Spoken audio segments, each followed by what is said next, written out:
누가복음의 저자가 누구죠? 누가죠. 누가가 누굽니까? 최근에 우리가 누가를 만난 적이 있지 않나요? 누가가 누구죠? 누가가 누굽니까? 우리가 12월 달에 긴 욥기를 큐티하면서 중간중간에 지나왔던 말씀이 있죠. 디모데 후서를 지나왔습니다. 디모데 후서는 사도 바울이 사역하는 마지막에 기록한 거기 때문에 굉장히 중요한 내용들이 많이 있다고 했죠. 디모데후서 3장, 4장을 큐티하면서 바울이 디모데에게 편지하면서 얘기하잖아요. 많은 믿음의 일꾼들이 나를 떠났다. 세상을 사랑해서 그들의 원점으로 예수 믿기 전의 모습으로 돌아갔다. 그 중에 누가 있었죠? 데마가 세상을 사랑하여 데살로니가로 갔다. 데살로니가는 데마의 고향입니다. 그러니까 데살로니가로 갔다는 말은 그는 믿음을 버리고 세상으로 갔다는 말이죠. 세상 사랑하는 마음이 해결되지 않고 예수를 온전히 따라갈 수가 없습니다. 아시는 것처럼 두 주인을 겸하여 섬길 수가 없습니다.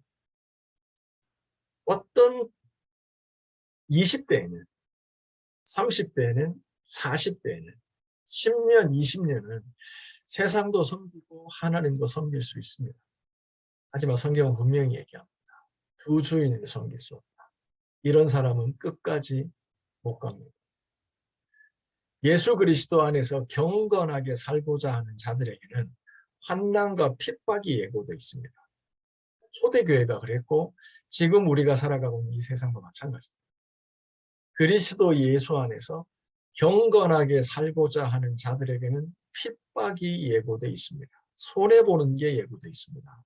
그때 두 주인을 섬기는 사람들은 믿음을 버리게 되어 있습니다. 그게 성경이 우리에게 얘기하는 거예요. 두 주인을 섬길 수 없습니다. 그래서 이 사도 바울은 자기 아들 같은 디모데에게 편지하면서 많은 믿음의 일꾼들이 옛날로 돌아갔다. 믿음에 파선하고 믿지 않는 모습으로 돌아갔다라고 얘기합니다. 근데 누가 끝까지 바울 옆에 남아 있었죠? 로마 감옥에 갇혀 있는 바울 곁을 지켰던 사람은 누구죠? No one except Luke. 누가만이 내 옆에 남았다. 그래서 여러분들 누가복음을 전체적으로 이제 살펴보면서 어떤 생각을 여러분이 하셔야 되냐면 로마 감옥에 갇혀서 AD 60년은 로마 감옥에 갇혀서 여러 번 감옥 생활을 했지만 이번만큼은 감옥에서 나가는 것이 쉽지 않겠다라는 걸 직감한 바울, 그리고 그 옆에서 끝까지 바울을 지켰던 누가, 이 둘은 공감대가 있습니다. 그리스도 예수 안에서 경건하게 살고자 하는 자들에게 핍박이 예고되어 있는, 그래서 곧 사도 바울이 순교하게 되는 그 시점에 같은 곳에 머물러 있는 바울과 누가는 시대적 공감대를 가지고 있다는 겁니다. 그 공감대 속에서 누가복음은 기록되어집니다. 그래서 디모데 후서와 누가복음은 굉장히 비슷한 분위기가 느껴지고 있습니다. 오늘 이러한 기본적인 누가복음의 그 맥락을 보면서요, 저는 그런 생각을 해봤어요. 자, 이거 제가 화면 하나 보여드릴게요. 실제로 모르겠지만 하여튼 한 명은 바울이고 한 명은 누가라고 생각합시다. AD 60년경 많은 믿음의 사람들이 예수님을 목격했고 예수님의 가르침을 전하여 주던, 그러나 예수 믿는다고는 이유 때문에 핍박과 죽음을 피할 수 없는 그 고난이 예고된 시점에 사도 바울은 순교를 얼마 남겨두고 있지 않습니다. 로마 감옥에 갇혀 있습니다. 그 곁을 누가는 지킵니다. 의사 누가는 지킵니다. 역사가 누가는 지킵니다. 그러면서 이 둘이 공감했던, 시대적 공감대가 있지 않아요. 그러면 누가복음은 그 시대적 공감대를 가지고 같이 느끼는 그 느낌을 가지고 생각을 가지고 누가복음 가운데 어떤 메시지를 전달하고 싶다는 게 첫 번째입니다. 제가 이 누가복음을 큐티를 시작하면서 가졌던 첫 번째입니다. 이 둘은 우리에게 메시지를 던집니다. 뭐죠? 첫 번째, 굳게, thickness. 바울은, 누가는 험난한 시대, 마지막 시대, 믿음을 지키기가 어려운 그 시대의 즈음에서 AD 60년경에 믿음의 공동체에게 메시지를 던집니다. 진리의 도깨비.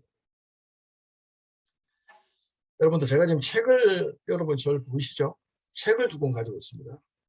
이거는 크리스천 엑스플로러라는 책인데 뭐 좋은 책이에요. 교재예요. 그리고 이 책이 하나 더 있습니다. 이거 팀 켈러가 쓴 센터 처치라는 책입니다. 어때요? 두께가 다르죠. 하나는 좀 얇고 하나는 두껍습니다. 요즘 한국의 서점에 가보거나 영국의 서점에 가보면 소위 베스트셀러라는 책들이 있습니다. 그 베스트셀러들의 공통점이 있습니다. 얇습니다. 그리고 그 안에 활자들이 큽니다. 공간들이 넓습니다. 그래서 책을 읽는 사람들로 하여금 부담 없이 책을 읽도록 합니다. 지금 우리가 살아가고 있는 시대의 독자들이 어떤 책을 원하는지에 대한 기호, 원함, 감각들을 알고 있는 거죠. 그래서 출판사들은 베스트셀러 작가들에게 부탁을 해요. 뭐냐면 책 두껍게 쓰지 마세요. 250페이지, 300페이지 넘어가면 안 팔립니다. 라고 번역가들, 작가들에게 얘기하는 게 출판계의 공공연한 비밀입니다. 두꺼운 책은 팔리지도 읽히지도 않는다는 거죠. AD 60년경은 어땠을까요? 지금 우리가 살아가고 있는 시대하고 크게 다르지 않았을 겁니다. 이때 로마 감옥에 갇혀서 순교를 앞두고 있는 바울, 그의 곁에서 데마도 세상을 떠나고 믿음의 일꾼들도 세상이 좋아서 데살로니가로 돌아갔던 그 사람들을 지켜보면서 바울은 끝까지 감옥에서 순교를 기다리는 모습을 지켜보면서 누가는 어떤 메시지들을 그의 공동체에게 전하고 싶었을까요? 바로 두께입니다. 두꺼운 겁니다. 얇은 것이 아니라 두꺼운 것. 이런 의미에서 누가복음은 두꺼운 책입니다. 누가복음은 두꺼운 책. 왜 누가복음이 두껍냐면 예를 들어서 요한복음이 몇 장이에요? 21장입니다. 마가복음이 몇 장입니까?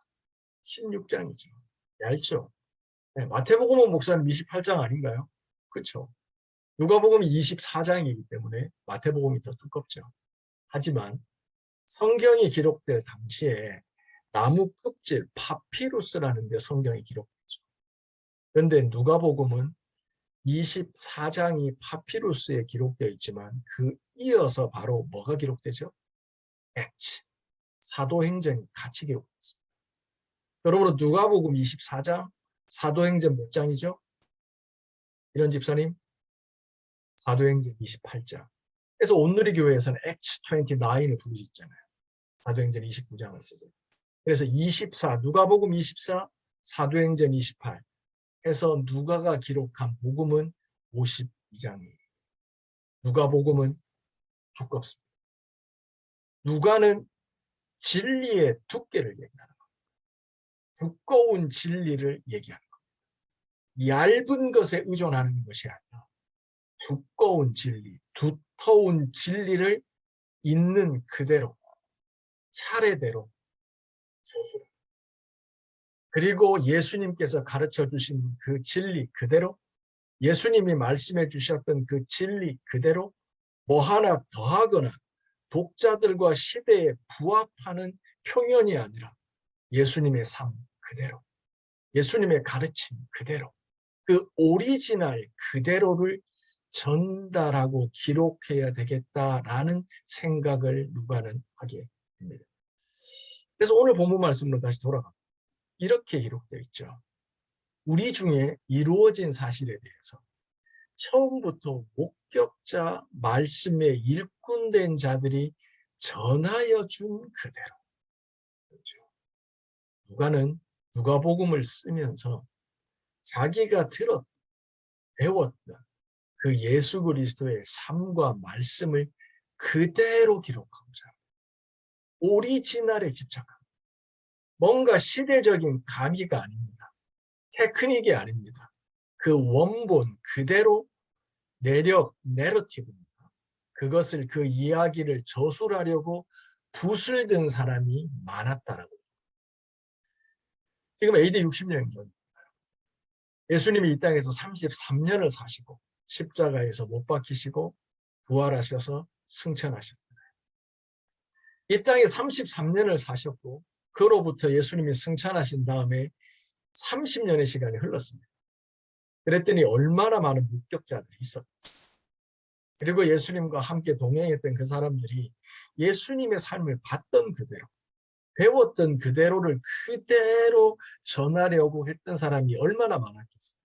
그래서 2절은 기록하는 겁니다. 그것을 그대로 기록하고 그대로 보존하여 그대로 전달하려고 하는 사람들이 많았다라는 거예요. 사랑하는 성도 여러분, 2022년에 우리가 예수 그리스도의 가르침 그대로, 삶 그대로를 기록하고 있는 그 말씀을 사모하는 저와 여러분이 되시기를 바랍니다. 그리고 그 말씀 그대로를 자녀들에게 가르치고 아직 예수 그리스도를 모르는 자들에게 전하는, 그래서 붓을 드는 우리들의 삶의 또 다른 나의 내러티브를 써가는 저와 여러분이 되시기를 바랍니다. 그래서 누가복음이 왜 thick한 북이냐, 두꺼운 북이냐, 예수님이 말씀해 주신 또 예수님의 많은 목격자들이 전해준 그 내용을 그대로 쓰다 보니까 책이 두꺼워졌다. 그리고 3절입니다. 그 모든 일을 근원부터 자세히 미루어 살핀 나도 데오빌로 각하에게 뭐요? 차례대로 써보내는 것이 좋겠다. 우리는 사실 한글 성경을 보고 있고 기껏해야 영어 성경을 추가해서 보기 때문에 원래 신약 성경을 기록한 헬라어의 느낌을 그대로 읽어낼 수가 없습니다. 근데 많은 성경학자들이 누가복음이 기록한 헬라어, 우리 영어도 보면은 초등학생 애들이 쓰는 영어하고 중학교 대학생이 쓰는 영어의 수준이 다르잖아요. 그리고 여기 스콧이 있지만 영문학 박사 정도 되는 분들이 쓰는 영어의 수준은 다르죠. 똑같은 영어라도 글을 보면 표현을 보면 다릅니다. 헬라어도 마찬가지입니다. 누가복음을 기록하고 있는 헬라어를 보면 성경학자들은 놀란다고 합니다. 이게 뭐냐면 누가가 사용하는 헬라어의 수준이 굉장히 높다. 그도 그럴 것이 누가는 의사였잖아요. 로마인이었잖아요. 그러므로 그는 배웠던 학문이 출중한 거죠. 그래서 그는 복음서를 마태복음, 마가복음, 요한복음이 있지만 그와 다른 방법으로 누가복음을 써나가기 원합니다. 그게 뭐죠? 첫 번째 있는 그대로. 두 번째 차례대로라. 이 말이 뭐냐면 시간 순서대로. 여러분이 이제 복음서를 우리 오성경도 했지만 복음서를 보면서 우리가 헷갈리는 게 뭐예요? 마태복음, 마가복음은 요한복음은 약간 다르지만 사건 중심이에요. 어떤 메시지를 가지고 사건과 장소를 중심으로 기록하기 때문에 순서적이지 않아요. 그래서 오성경이 좋은 게 뭐냐면 그거를 이제 순서별로 이렇게 다시 리오더링을 해놓은 게 굉장히 우리가 입체감과 실제감을 주지 않습니까? 그래서 오성경에도 보면 그 순서를 잡아나갈 때 기준되는 말씀이 바로 누가복음. 누가복음부터 짝 기술에 가는 겁니다. 예를 들어서 예수님께서 그 사단에게 성령이 요단강에서 세례를 받고 광야에서 시험을 받잖아요. 그러면서 사단에게 돌이 떡덩이가 되고 성전에서 뛰어내리고 그 다음에 마귀에게 절하고 뭐 등등의 그 세 가지 시험을 받잖아요. 마태복음의 순서하고 누가복음의 순서가 달라요. 2번, 3번이 바뀌어 있어요. 이럴 때 성경학자들은 뭐가 맞느냐 했을 때 누가복음의 순서를 기준으로. 그게 뭐냐면 누가는 차례대로 기록했기 때문에. 누가복음은 또 이 차례대로 순서대로 기록하기 때문에 우리가 읽었던 오늘 읽지 않았지만 큐티하신 분들은 아시겠죠? 1장 5절에 세례 요한이 태어날 때에 대한 배경, 헤롯이 분봉왕일 때, 그리고 2장 1절에 보면 아우구스투누스가 호적 센서스를 하려고 할 때 예수님의 탄생을 얘기하고 있습니다. 이것도 누가복음만이 전하는 굉장히 디테일한 내용이죠. 역사적인 것을 차례대로. 그래서 그냥 신화가 아니라 믿는 사람들이 얘기하는 편한 얘기가 아니라 뭐요? 우리 중에 이루어진 역사적 사실이라는 것을 누가는 강조합니다. 그래서 1절에 우리 중에 이루어진 역사적 사실에 대해서 있는 그대로 차례대로 나는 기록한다. 사랑하는 성도 여러분, 누가복음으로 2022년을 시작하면서 우리가 막연하게 알던 게 아니라 얇게 알던 게 아니라 가벼운 진리가 아니라 역사적 사실이면서 있는 그대로인 그 팩트 그리고 구체적인 역사적 내용을 전달해 주면서 우리에게 무게감을 더하고 있는 그 누가복음을 우리가 만나게 그리고 그 누가복음 안에 들어있는 구원의 진리를 우리가 알기를 원하는 거죠. 그럼 여기서 이제 또 한 가지 왜 누가는 이렇게 역사적 사실에 집착하면서 시간의 두께를 다하는 거예요. 역사를 동원한다라고 하는 시간의 두께를 다하는 거예요. 그리고 누가복음은 또 왜 두꺼워지냐면 책이 다른 복음서하고 다르게 31가지 사건에 대해서 독특하게 다뤄요. 다른 복음서에는 없는 31가지 내용을 추가해요. 그러니까 볼륨이 늘어나는 거죠. 그러면서 어떤 내용이요? 다른 복음서에서 얘기하지 않는 여자들에 대한 얘기. 오늘 우리가 오늘 큐티하면서 느꼈죠. 엘리사벳 얘기가 나옵니다. 마리아의 노래가 나옵니다. 나중에 누가복음에 보면 나인성 과부에 대한 얘기. 예수님을 따라다니는데 자기의 재산을 팔아서 예수님의 제자들을 섬겼던 믿음의 여인들의 얘기가 나옵니다. 그 당시 초대교회 시대 가운데 대접받지 못했던 사람들이 있죠. 여자들, 어린이들, 죄인들, 세리들 이런 사람들의 얘기가 추가되는 거죠. 그래서 누가복음 듣고 삭개오의 얘기가 들어가 있습니다. 네. 그리고 나중에 십자가에서 강도 만난 자 중에 예수님을 믿고 내 영혼이 나와 함께 낙원에 있으리라. 마지막 순간에 십자가에서 회개하는 강도의 얘기를 하지 않습니다.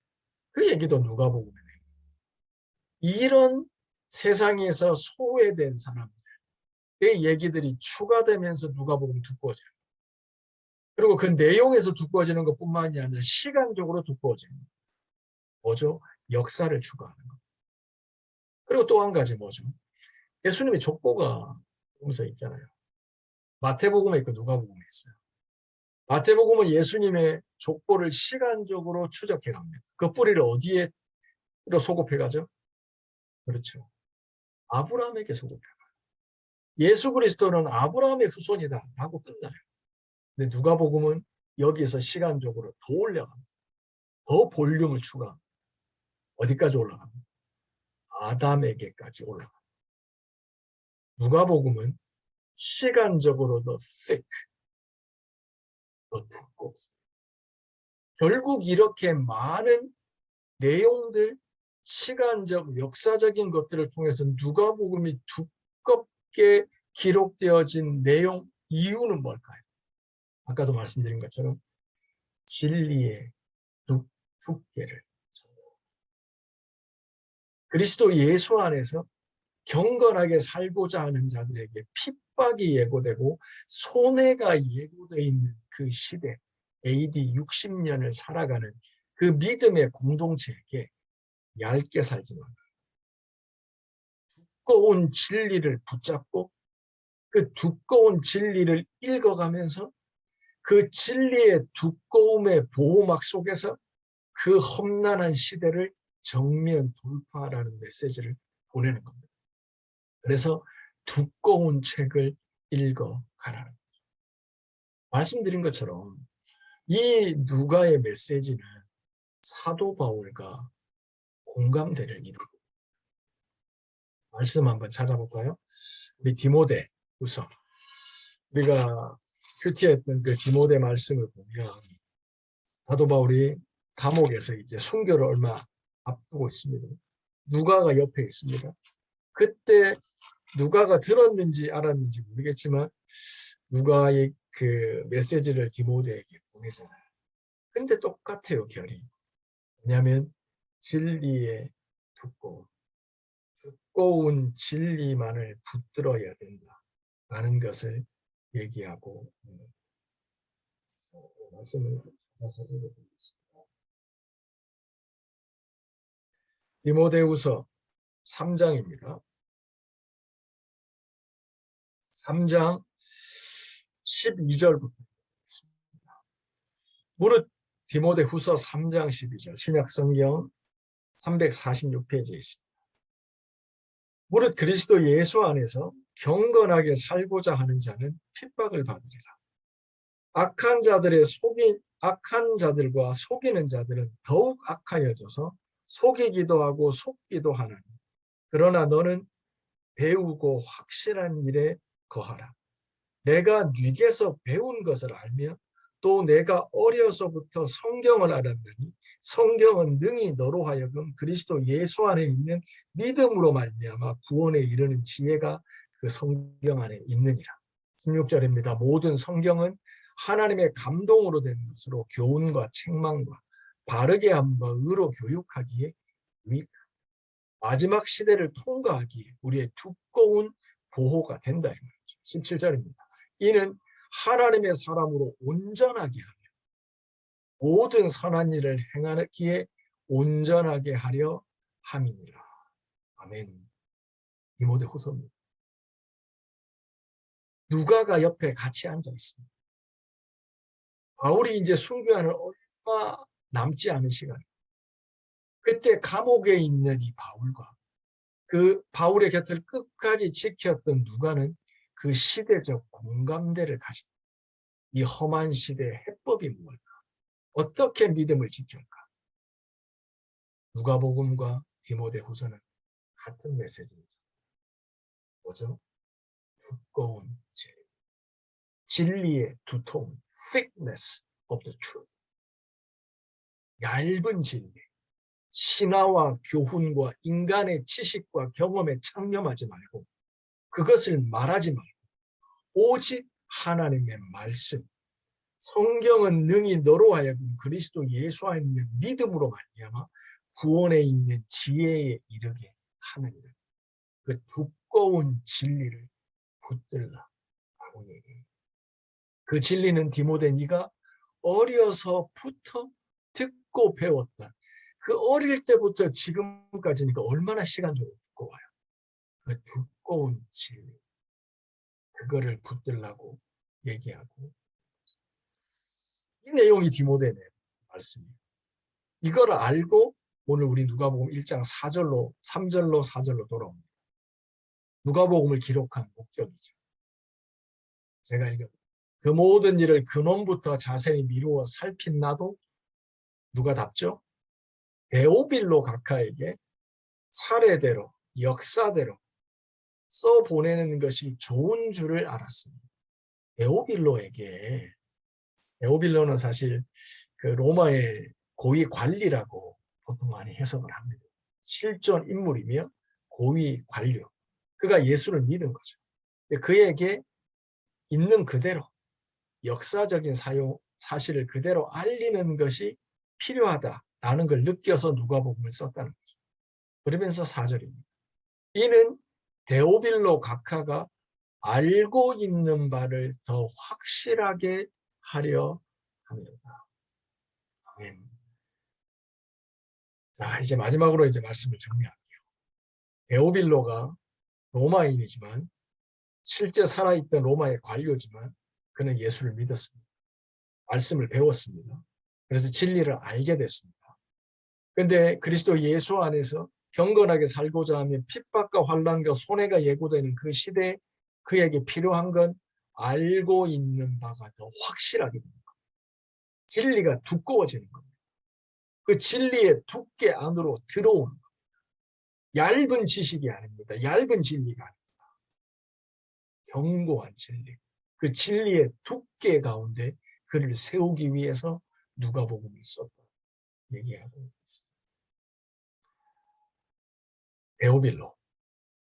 그런 많은 성경학자들이 실존했던 로마의 실제 인물이라고 얘기하지만 두 번째 해석이 흥미로워요. 그게 뭐냐면 데오빌로가 실존 인물이기도 하지만 그의 이름의 뜻입니다. 데오빌로.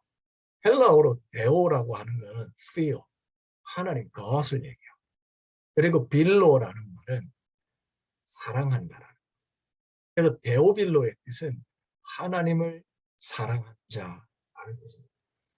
그래서 신학자들이 이 데오빌로가 실제 인물이냐 아니냐 라는 데 대한 논쟁이 있습니다. 근데 실존 인물이거나 아니건 별로 중요하지 않아요. 왜냐하면 의미가 똑같기 때문에. 실제로 있었던 인물이면 그는 그리스도인이에요. 그는 진리의 두께 아래서 견고히 확실하게 세워지는 목적, 오케이. 하지만 다르게 보는 분은 데오빌로는 실존 인물일 수도 있고 아닐 수도 있지만 그 이름의 뜻이 뭐냐면 하나님을 사랑하는 사람. 누가복음은 하나님을 사랑하는 자들에게 쓴 하나님을 사랑하는 이유로 손해를 감옥에 끌려가고 쉽게 살아갈 수 있는 넓은 길을 갈 수 있지만 좁은 길을 선택하고 가는 그 데오빌로들에게 그 믿음의 공동체에게 쓰여진 게 누가복음. 그들에게 차례대로 설명합니다. 역사적으로 설명합니다. 예수님이 전하여준 말씀 그대로를 설명합니다. 그거를 들으면서 배우면서 그 데오빌로 공동체에게 누가복음은 뭘 의도합니까? 알고 있는 진리, 더 확실하여지기를 바랍니다. 사랑하는 성도 여러분, 2022년이 밝았습니다. 하나님이 우리에게 누가복음을 주십니다. 디모데후서를 예습하게 하셨습니다. 그러면서 2022년 우리에게 던지는 메시지가 있습니다. 두께, 진리의 두께 안으로 들어오라. 살랑거리는 파도 보고 두려워서 일희일비하며 시대와 타협하며 살아가는 게 아니라 두꺼운 진리, 그 두꺼운 진리 두께 안으로 들어와서 그 진리를 시대적으로 배우고 묵상하고 암송하고 그 진리의 말씀의 사람이 되라고 하나님은 우리를 초대하고 계십니다. 2022년 이 누가복음으로 시작하는 1, 2, 3개월 기대하십니다. 더욱 말씀의 사람이 되기를. 그래서 성경을 통독하고 큐티를 하고 하나님의 말씀이 우리 안에 살아 역사하시는 그런 교회, 가정, 공동체 되기를 주님의 이름으로 축원합니다. 하나님의 말씀 들었으면 이제 말씀 주신 거 기록하는 시간, 기억하고 기록하는 시간 같습니다.